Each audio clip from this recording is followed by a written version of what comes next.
messing with my hair last time, so I'm going to listen to her. Good morning. Good morning. How are ya? We're actually a little early, and we're early so we can play around with, and I can make sure that I'm not a hot mess today and mess with my hair the whole time that we're talking. So good morning. Hang on, I've just got to close out these windows because if I have too many open with our little limited Wi-Fi, We'll let the flies in. I just got that. Oh, what did I do? Cancel. The changes that you made are not been saved. Oh, I didn't post. No wonder.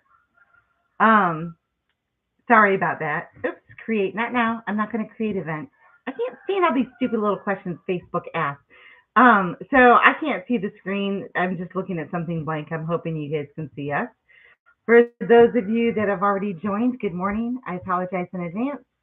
No fancy equipment here, just a couple of folks having coffee. See, let's try it. Is yours hot enough? Oh, that's right. You like that sippy coffee. My coffee's real coffee. He likes the sissy coffee. Okay, good morning. If you've never joined us before, I apologize in advance. This is Clevis and Butthead Morning Show. There we go. Can you hear us? I'm Clevis. Guess what I am? We're actually not really going to start until 8 o'clock, just to be fair for everybody. But um, well, no, we can start now. People can play it back, Yeah. right? I'm just, Yeah, we're here. yeah. I'm Let's just have thinking, coffee. where did my hair go? You just now noticed It's that? way back here. And it's a little thin, but that's okay. As long as your brains are still inside, we're good. Oh my goodness. Okay, so let's start with the formalities. Are you ready? Let's get formal. You ready? Okay. Wait a minute. One last time. There we go. There. I'm done messing with it. I never look in the mirror, y'all, and we don't have very many. I think we have two in our whole house, I don't ever look in the mirror. and with the only one mirror that we have is by your side of the bed on your Yeah. dresser. I don't even have one. And so, anyways, when we do live, we're kind of looking at ourselves in the computer screen. I'm like, oh, do I really look like that? Is your hair really thin at that Uh, time? this is the first time I've seen myself in a long time. Everybody just usually tells me what I look like, That's not true. and they You say, have the mirror on your you side of the say, bed. Timmy, you look like an idiot. And I'm like, okay, Nobody I'm said that. there. Quit talking about my husband that way. I'll beat you up. Okay, are we ready? Here we go. It's 8 a.m. Good morning, and thanks for joining. My name's Amber, And I'm Tim. and we're two of the five Bradshaw family members that moved from the city in Pawleys Island, south of Myrtle Beach, to off-grid here in the mountains in East Tennessee. See how professional that sounds? We're here. Oh, goodness. Anyways, we started this having coffee with y'all when we first moved here because I was extremely isolated from my friends and my family. I missed them terribly, and we didn't have cell service. There was no way for me to make a phone call. We still don't have cell service. So, and oddly enough, we have satellite that allows us to connect to you during the live. So I started having coffee like at 4 o'clock in the morning. Who anybody wanted to join me and chat, and it helped with the loneliness, and it just kind of stuck. We like having coffee with y'all once a week, chit chat, connect with like-minded people, talk about what we're doing on the homestead, talk about our thoughts, hopes, dreams, frustrations, and everything in between about homesteading, off-grid living, and sharing our faith. So that's what you just stumbled upon this morning. Um, I woke Timmy up right before we went live. I actually got up a little earlier because we're meeting some friends at their church in Del Rio today and having a meeting afterwards, which is I'm really looking forward to. We'll talk about building your community, your network next week because I actually want to have a lot to say about that. But then I woke Timmy up. I'm like, come on, you got 10 minutes. Come have coffee and do live. There you go. There you go. I'm here. But so we haven't talked about, I hadn't told them what I wanted to talk about today. No, she never tells me. Because it's fun just to see you surprised. I get blindsided. And half the time I don't know. I'm like, what are we going to talk about today? Sometimes we just come and have coffee and don't have any plans at all. Today's not one of those days, though. You know, We're going to talk about something that me and you have been discussing for on and off for a very long time, but we have been discussing it on a more serious level lately, and that is liabilities and assets. And I don't know, you know how when if you're ever searching Facebook or scrolling the internet and you look up something, let's just say you look up umbrellas. Next thing you know, you're scrolling Facebook and there's nothing but umbrella ads all over. You open up your email, on the right hand side, there's umbrella ads. It's just everywhere. Well, that's kind of what always happens. Google listens to you, and they are the king and queen at algorithms. So they show you what you're interested in, so you buy it and see ads and all that kind of stuff. So that's what's happened to me last week, though, in a good way, believe it or not, because I've been inundated with all of these motivational speakers. So when I do go online to scroll, which is just for a little bit in the evening right before we go to bed, I hear these preachers and these motivational speakers talking about all this finance and investment stuff, and it's kind of I've been taking a lot of little mental notes, and we've been talking about it. But there's also it goes deeper than that on our homestead.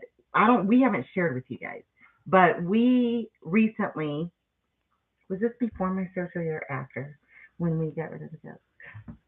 After my surgery, my knee replacement. It was my birthday, of all things. How could I forget that? And we sold all of our goats.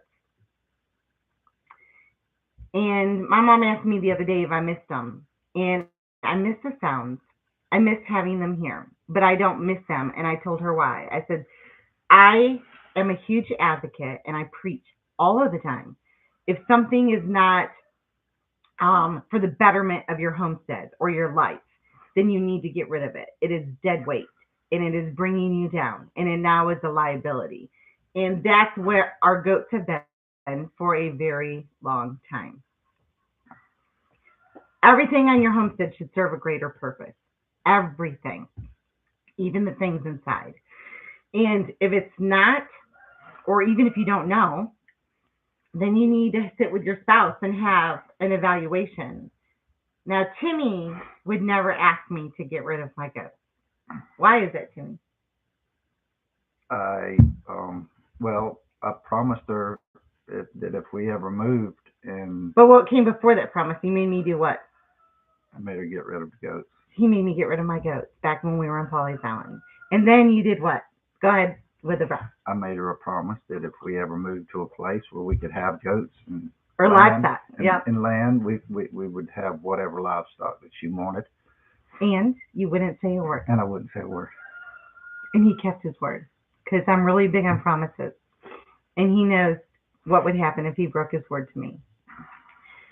However, it took me a while to realize this isn't working. I love my goats. I wrote a book on goats. I write my best articles on my website are on goats. However, because of our current situation, they were not bettering our life. They weren't an asset anymore. We weren't eating goat meat. We weren't milking them. So we weren't drinking their dairy.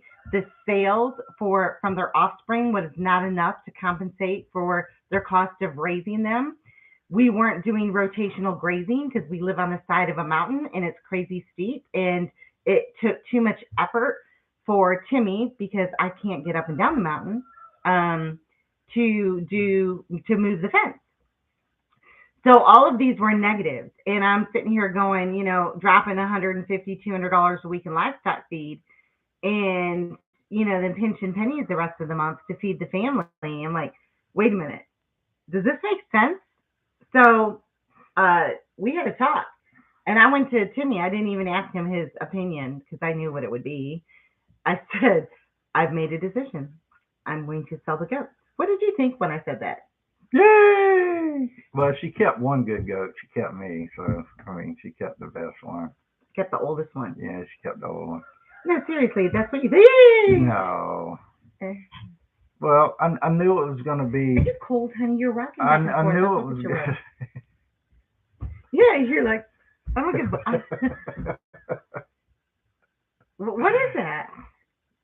Are you like Rain Man sitting in the corner? Yeah. I'm an excellent driver. Go ahead. Goats. When she came to me and told me she wanted to get rid of them, I think that it kind of hit me that she just realized that the money that was being spent to feed them and take care of them and the time that it goes into Caring for them. caring for them, it just wasn't benefiting us here. And the money that we're saving now is It's not huge. it's not a lot, but it's definitely going towards Other things. yeah other things. And it takes a lot less time to care for the animals because we feed them, or Timmy, I should say, takes care of them, outside of regular maintenance and, the birthing and the hooves and all that, twice a day. And then sometimes three times a day during the summer, making sure that they have enough water. And every chunk of that is at least a half an hour. So you're spending an hour and a half on your livestock every single day. Morning, there is no days off. There is no vacation. That's just every single day. And while we understand that, and we're more than willing to do that, if it benefits our homestead. So that was a liability, and it took me a while to realize that. And I had to do it on my own because Timmy was keeping his word. And it's just kind of out of sight, out of mind. I just did it because it's what I was used to do. Of course, I thought all of those things. I'm like, how can I write articles about goats if we don't have goats? And I've got a book about raising goats and how to raise goats for beginners. Won't that make me kind of a hypocrite if I'm not raising goats anymore? And it was just this long time. And I'm like, why am I doing this? It's hurting our family. And so it's a liability and it has to go. And that's kind of where we're at now with this mindset. One of the motivational speakers or what finance gurus, one of the things that he spoke of that was really hit home with me and it resonated with me, and it might y'all, is that your home is a liability, not an asset, if it's not bringing in money. And I thought about that because even back when we were in Pawleys Island before we bought this land, we had a vision for it. And Timmy, share some of that.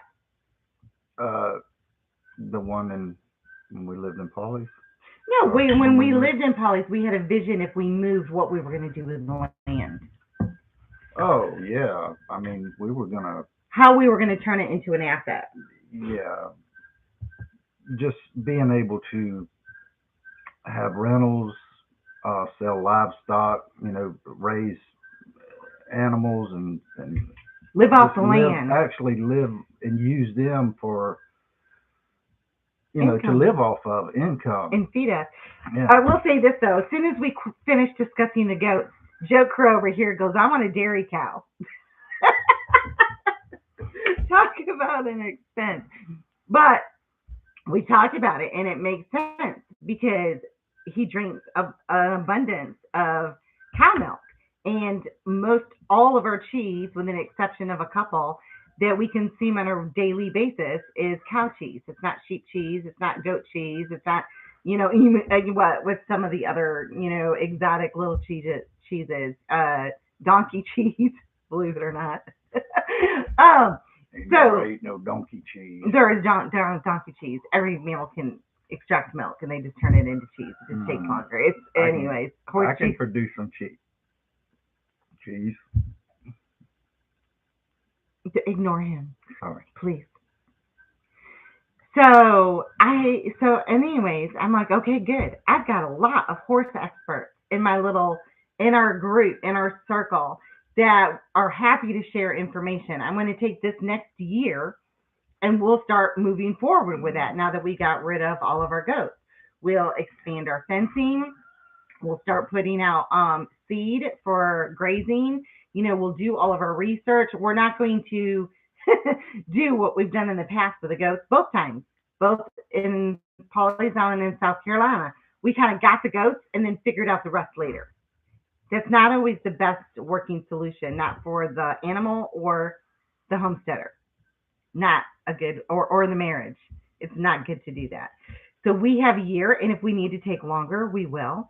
But to fully research, to fully understand to the best of our ability without having actual experience, and to, about getting what breed is best, what's the most hardy as far as disease resistant, what do they need to forage on, what is their fencing requirements, what are their water requirements, all of that stuff beforehand. And we have a lot of the infrastructure in place. We've milked goats for years, so, and we understand the concept and how that's done and how to cool the milk and how to filter it and all of that. And we've even talked about, a friend of ours has dairy cows, and he has a electric milker that works off of a battery for kind of like off grid, not having electricity. So we have those options in place, and that is something that will benefit us because now it's replacing something that we buy on a daily basis. And then we'll raise any males for meat. And we just processed a cow, did that ourselves. If you've seen pictures, it was an amazing experience. And it was definitely something that we feel that we could repeat completely on our own and at least once a year to fill our freezer. What? Yeah, the possibilities.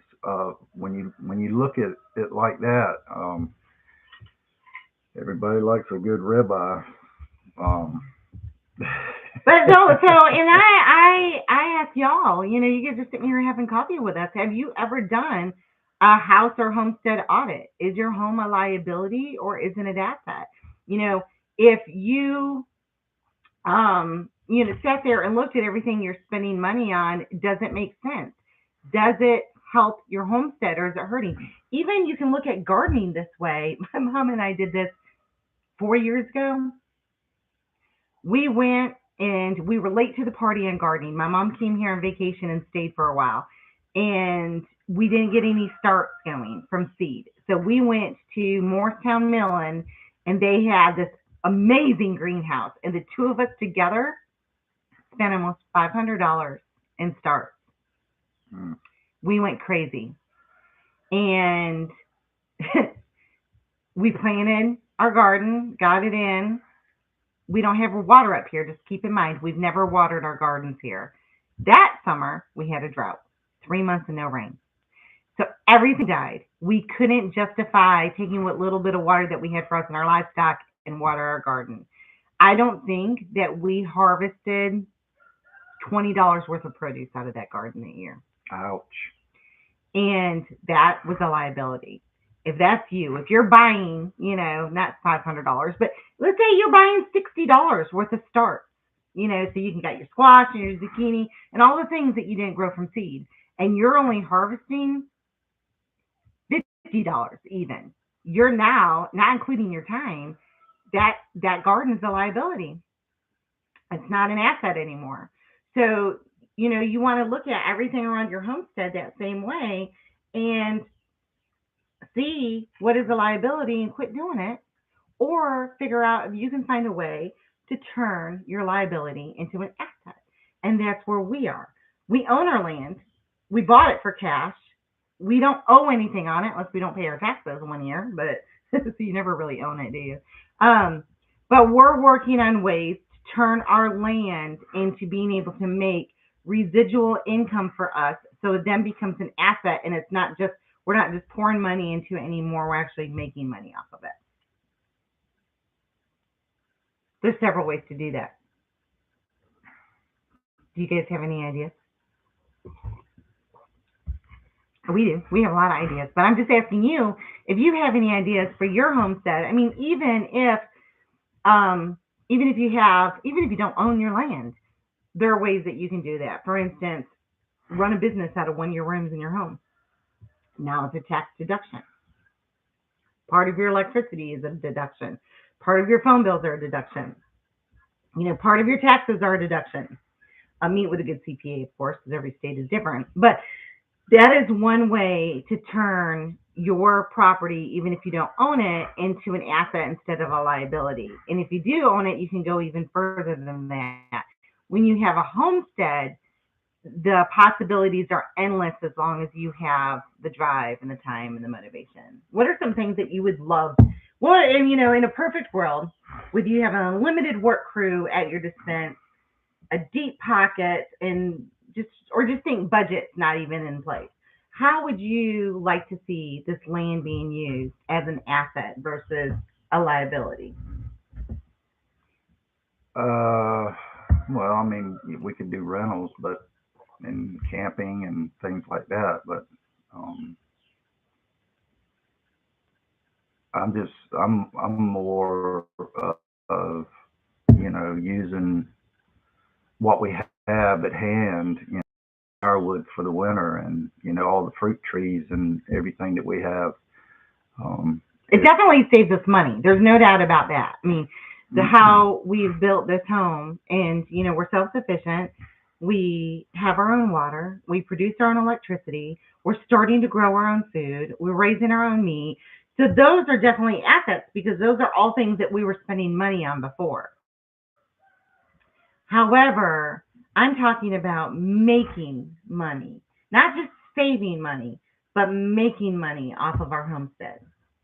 yeah, I mean, my mind really doesn't work like that. I'm just like more like Mine does. So that's good that we using. balance each Yeah, other I out. mean, when we bought the land, we didn't know Look at what and them. all it had. So now that we're here,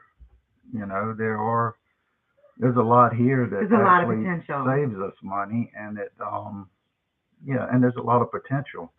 Well, making money. So, for instance, let's just powwow for about that for a minute. Our vision was 4 cabins when we're back in Polly's, and we're not talking about an Airbnb or anything like that. We ain't that posh. We ain't that. What they call it? Not extra or something. We're not like bougie. There you go. That's the word I was looking for. I can't. I don't even use the word very much. That's how I didn't know it. But anyhow, we're not thinking about that. We were thinking more of an educational experience. For instance, we get messages all the time, even from friends or contacts that we've had back before. We just want to come and see your place. We just want to learn what you're doing. Not that they are wanting to duplicate what we've done or even implement what we are doing into their lives. They're curious. They want to know. So we thought maybe having 4 cabins that we could use for whatever. We could use for an outreach shelter. We could use for those in need. We Uh, can use for those that want to come and have an educational experience, or those that want a vacation, or just be nosy and want to know what we're up to. Um, where they can stay in an off-grid cabin, and every single one of them would be off-grid, and then offer, whatever they want to do, like a plethora of things they could choose from. Do you want to learn how to mill wood? Do you want to learn how to hunt for, wild, forage for medicine? Do you want to learn how to start a fire? Do you want to learn how to make soap? Do you want to learn how to milk a cow once we get one, not a goat anymore? Do you want to learn how to process a rabbit? All of those things that we could offer that people are interested in. So that is one thing that we have thought about for monetizing our land, and then also what Timmy mentioned about campsites. And another, because campsites would almost take absolutely no infrastructure whatsoever. Insurance, yes. Liability, yes. Infrastructure, no.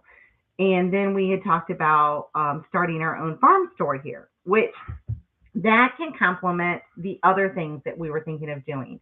Because where we live, it's 30 plus minutes in any direction to get staples, to get produce, to get, toilet paper, to get home baked goods. It's at least 30 minutes and 45 minutes in one direction, 30 minutes in the other, 32 minutes in the other.